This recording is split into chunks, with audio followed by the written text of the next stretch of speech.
કઈ લાઈન લેવી, ધોરણ 10 પછી શું લેવું, science, commerce, arts. Actually it is totally up to your kids. આપણને બધાને એવું છે કે સાયન્સ તો લેવું જ પડે, સાયન્સ જ કરાય, એન્જિનિયર જ બનાય કાં તો ડોક્ટર જ બનાય, પણ એવું બિલકુલ જરૂરી નથી. એ બહુ જ જૂની વસ્તુ છે. અત્યારે સૌથી વધારે ઓપ્શન, સૌથી વધારે ઓપોર્ચ્યુનિટી અને સૌથી વધારે સ્કોપ કોઈ ફિલ્ડમાં હોય તો એ કોમર્સમાં છે, એટલા જ હ્યુમેનિટીઝમાં પણ છે.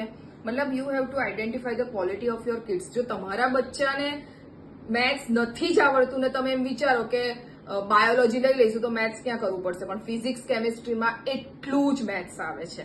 તમે એમ વિચારો કે હવે ટીચર બનીને શું કરશો, પણ ઘણી બધી વસ્તુઓ એવી છે કે જે હ્યુમેનિટીઝ કર્યા પછી આર્ટ ફિલ્ડમાં તમે જઈ શકો છો, ઓરેટર ફિલ્ડમાં તમે જઈ શકો છો, તમે તમારી ક્રિએટિવ ફિલ્ડમાં તમે જઈ શકો છો. એટલે there are so many options.